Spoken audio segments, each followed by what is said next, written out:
Oké, welkom Timothy. En omdat u natuurlijk ook weer de stemkastjes op uw stoel heeft liggen, gaan we eerst, dit keer zal ik het niet vergeten, gaan we eerst eventjes een stelling met z'n allen doornemen. Onze taak voor een circulair 2050 eindigt niet bij de landsgrenzen. Bent u het daarmee eens of bent u het daarmee oneens? En voor Timothy, our task of circular 2050 does not end at the borders. Oké, gaan we stemmen.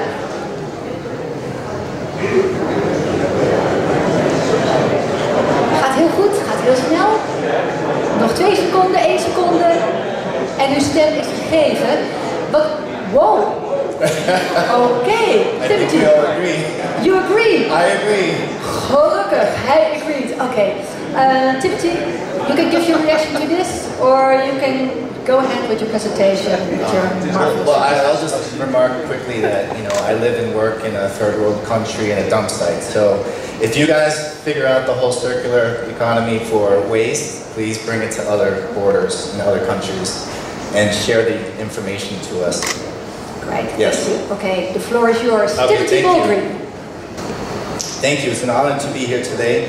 And it's exciting to share the celebration together because NVRD raised the most money ever for the ISWA Scholarship Program, hashtag Trading Trash for Education. And so for that, I think that we should put a round of applause together for ourselves for all your participation with those donations. So thank you.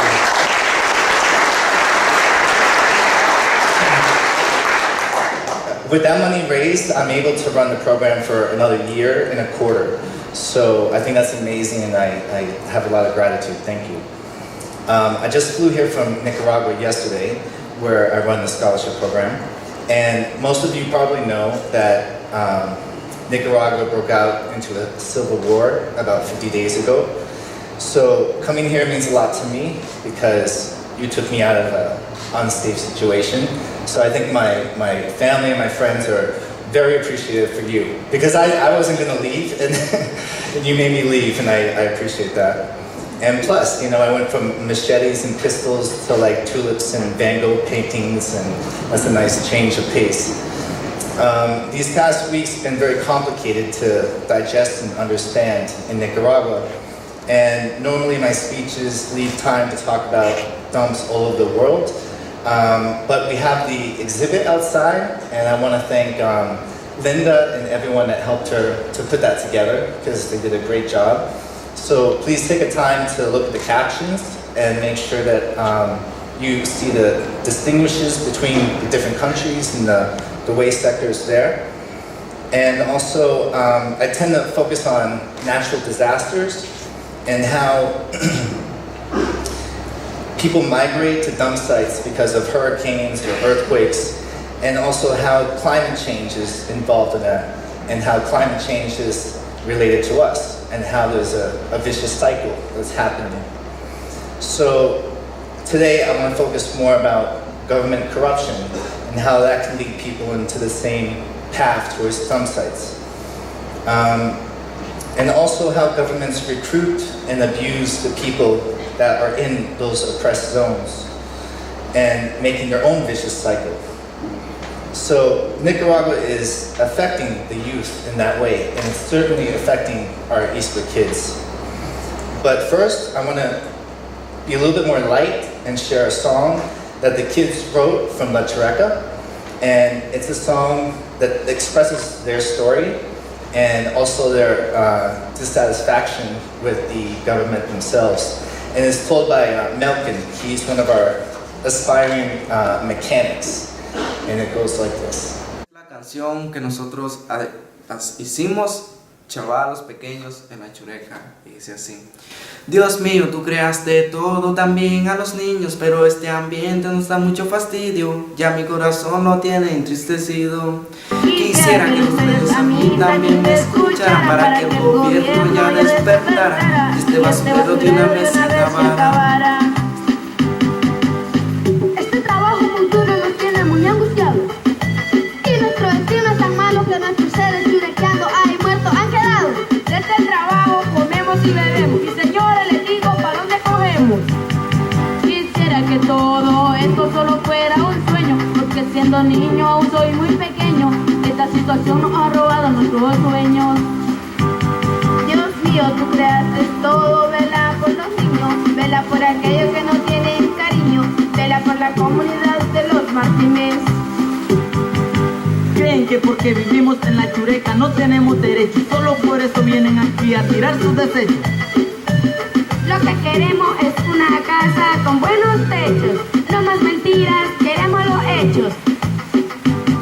So it kind of makes you want to start dancing, but the kids are asking for one thing, they're asking for change. And change came when the Spanish Agency for International Development Corporation, which is AECID, they came with a 39 million euro grant to remove the people from the dump site and give them homes, clean and cap the waste, and make a sorting plant.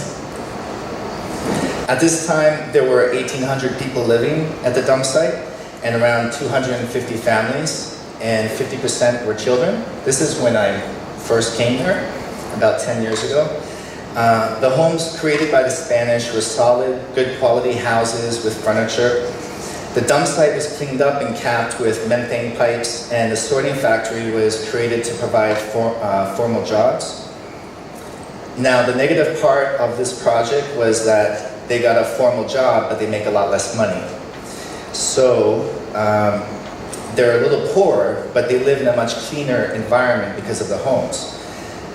Now, due to the Nicaraguan government, they only give 25% of the money that they had in their budget in order to continue running the plant properly afterwards. So there's not a complete circularity anymore. Therefore, there's a lot of trash that's being dumped on top of what had already been cleaned and capped, and people are returning there to work. Another problem happened when there was a hurricane. That displaced 2,000 people, and the Nicaraguan government moved them into the Spanish houses. And naturally, as they were making the houses, the people in La Chureca got very upset because they were like, those are our houses, not theirs. So the local Nicaraguan government were forced to make their own houses in the same area. But those homes were very low quality, like they looked like little storage rooms. And now the people don't work, so they go to the dump because now they're living next to it. And the kids and the families go there to recycle. And this gives you an idea. Up there is the dump site. It's 4.5 square miles. It used to be the biggest in Central America, but I would say that Guatemala City is a lot bigger. And there's two sections here with the community, and that's the Spanish section, and then on the side is the Nicaraguan-made homes. And there's a big difference in the quality. And then also the sorting factory is over there with the offices. And some people didn't get homes, so they kind of like squat in the woods over there. Daniel Ortega has been president of Nicaragua for 23 years at various periods.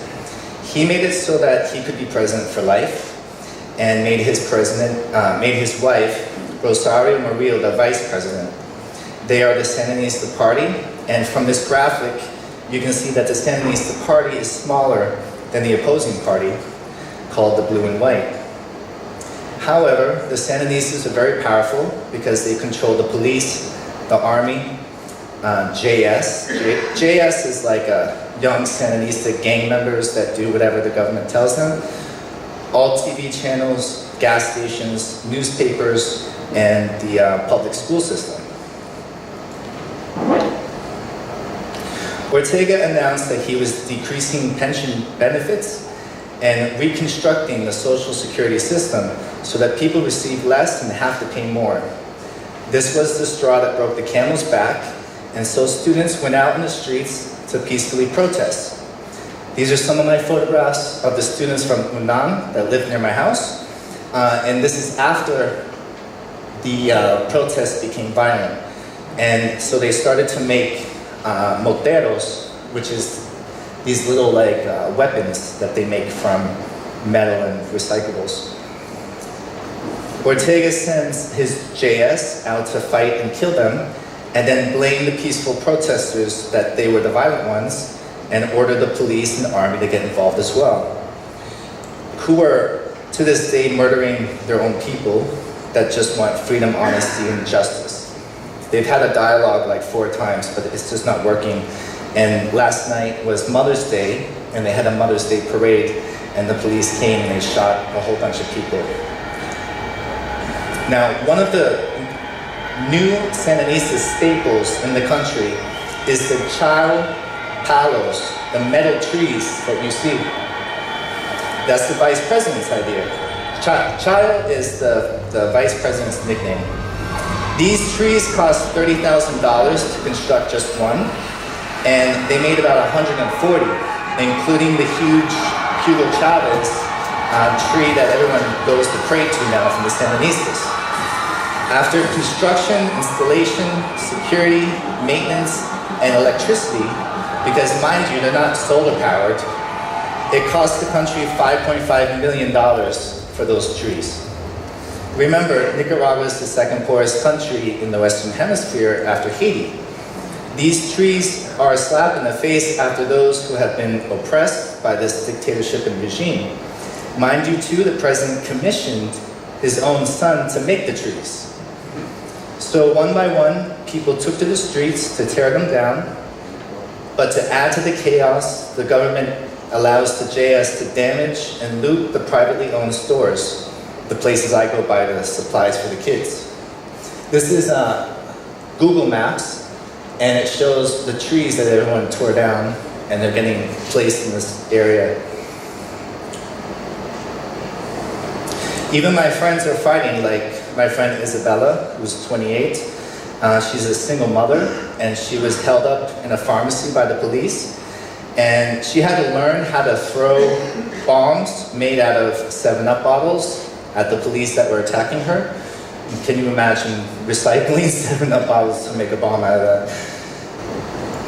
I found a relationship between government oppression, natural disasters, poverty, and waste. I noticed that in 3 occasions. This happened in La Chureca, Managua, Nueva Vida, Dino dumpsite. Those are the 2 dumpsites where I have ISWA kids. And it happened in the 3rd dumpsite in Chinadega. In all situations, there was a natural disaster, the homes got flooded out, and the government took them and moved them right next to a trash dump. The government does things to help the poor, but it's to help their own image, like random food handouts and like t-shirts promoting the government. The textbooks in the public school is their version of history with their images on it. Book bags with the government colors and slogans. Beautification of the president and vice president on every door and everywhere around the country. So when a community is flooded out of a hurricane, like the situation with La Chureca, and they moved from this area called Manchester that's by the Managua Lake, the new homes are low quality. They are placed next to the dump without a job, so they go back to the dump. And then the informal workers become basically a free public service to the country. And then the Sandinistas come to give them opportunities, like fake ballots. Like they give them an opportunity to fill out fake ballots for the president for his free election, to be put on a good list for more opportunities for the future. They also recruit them and use them to do illegal things. And this is information I get from the students. They make the people feel like, you know, we gave you a home, so you owe us a favor. And then the area that they were removed out of, they dried it up and they extend the park. And then they profit off the park and they beautify the park with all their images and restaurants and things like that. So right now I want to transition into the ISWA Scholarship Program and talk about something a little bit lighter. I would like to share a story that involves 3 ISWA families. This family, the 2 dads became security guards. The 2 moms are beauty salon workers, and the 4 kids are in private school. And this is their story.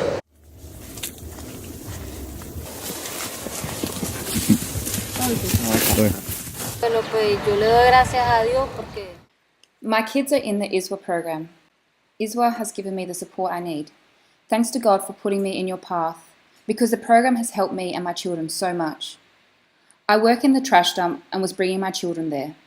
But since the day I met you and brought you to my house in Ciudad Sandino, you started to change my life and the lives of my children. My life changed before in Ciudad Sandino because my husband committed suicide. He left me alone with my children, and now my life has been a lot more difficult. The family of my husband threw us out of our house. They wanted to take my kids too.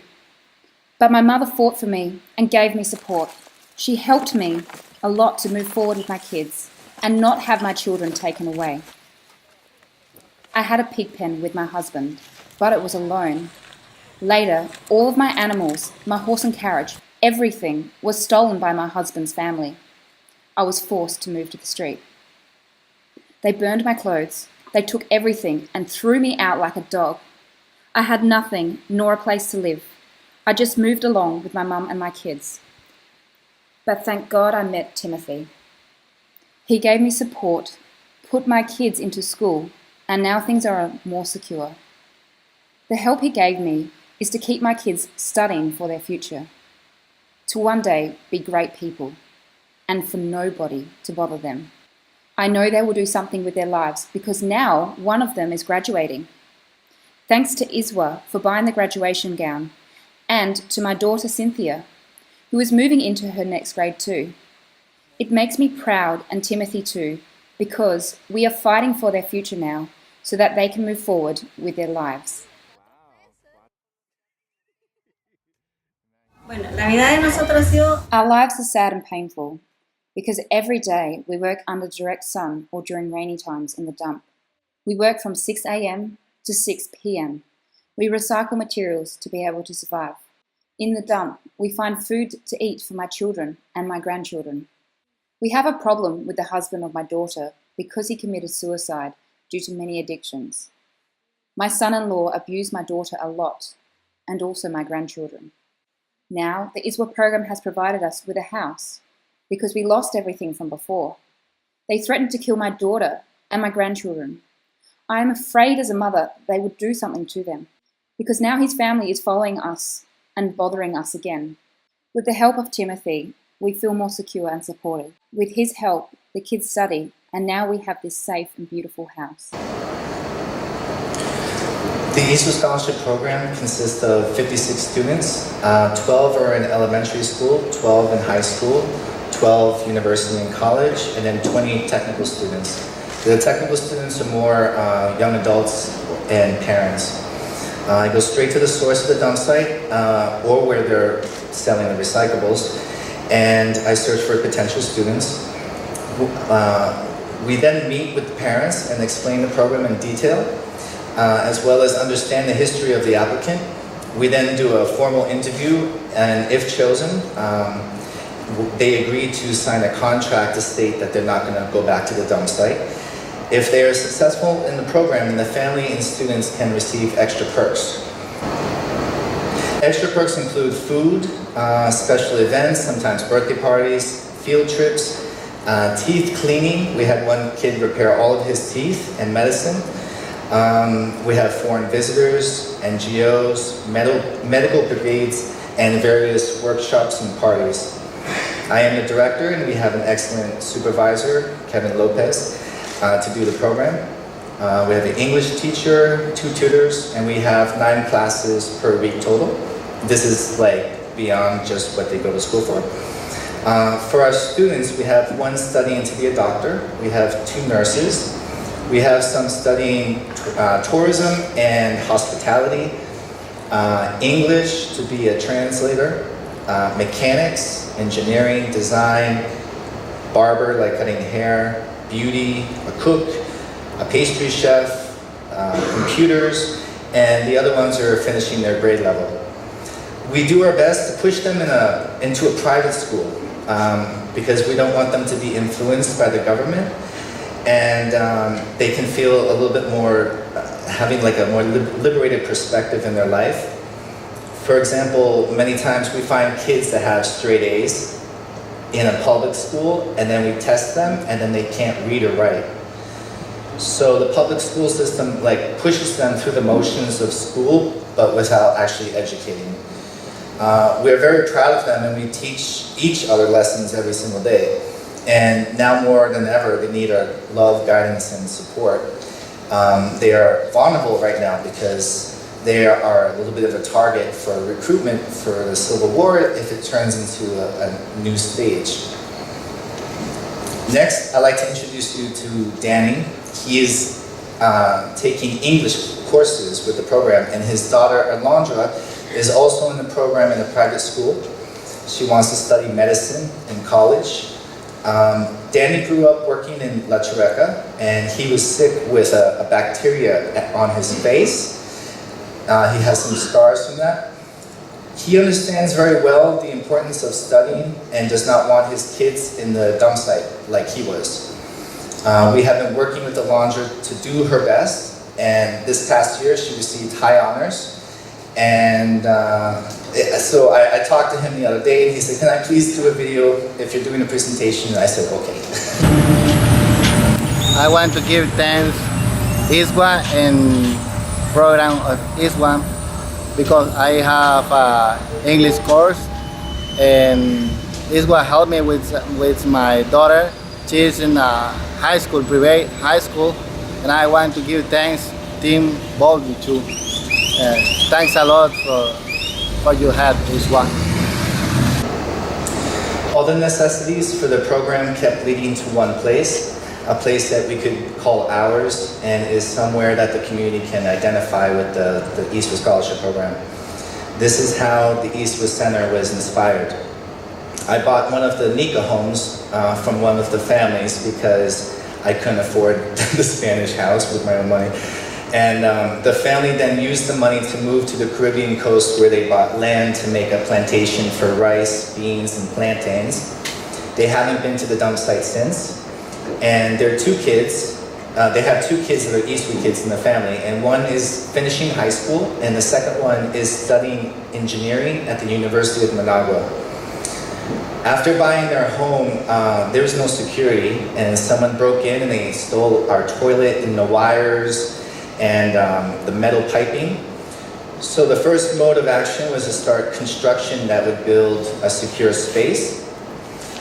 We contracted ISWA dads to be part of the project, and of course the ISWA kids also chipped in and helped as well. It was a lot of work, stress, and money and time, but now that we have a final product, it was completely worth it. Here we hold our tutoring and our English and special events like Christmas and Kids Day. We can store our supplies here, and people can come pick up what they need rather than like me, like running around and dropping off things to everybody. We have a security guard that lives there. He was homeless, so now he has a comfortable place to stay, and he is responsible, drama-free, and keeps the place really clean and secure. We also use the space to collect copies of the report cards, which the report cards right now are all delayed because of what's happening. Review new interview applicants, collect uniform sizes, distribute those uniforms and materials at the center. And we have been so fortunate to have foreign visitors come to the program and work with different projects. This is near the final stage.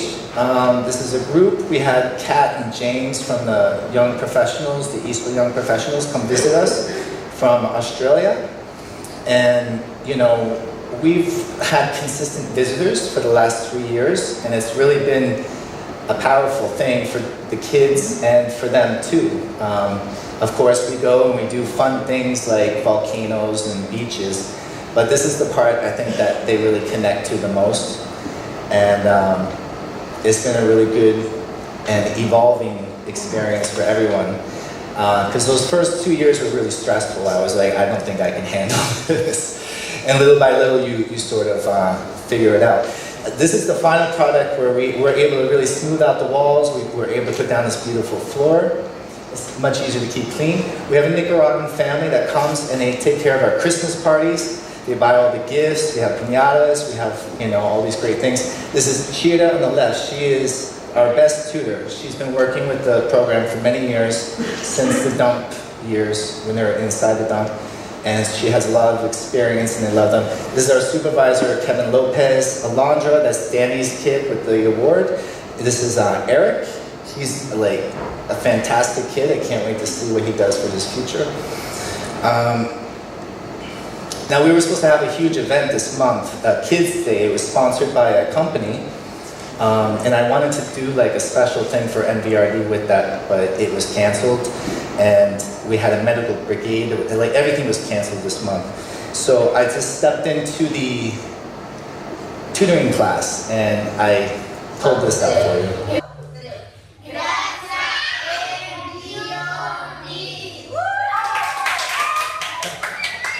Well, I believe that love, encouragement, and education through the private school system is the best chance they have for becoming less vulnerable to government oppression in the pathway out of the dump and into a brighter future, and even for the generation ahead of them. So thank you for helping us break this cycle, and thank you for inviting me here today. And one last thing for mi gente en Nicaragua, que viva Nicaragua libre. Thank you.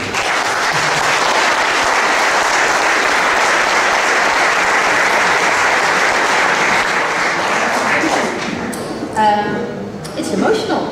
Yeah, it is. Yeah, vond ik ook. Emotioneel. Yeah, thank you. There's not enough time for questions, but you stay here for a while still? I'll be here. Yeah, I'm gonna stay. If you have any questions about this or my photographs, I'm open to answering anything. Of course. Okay. Thank you very much All right, for thank your you. emotional and wonderful and remarkable contribution. Keep up the good work All and right. say hi to all the kids. I will. Absolutely. I'll send the love. Thank you. Thank you.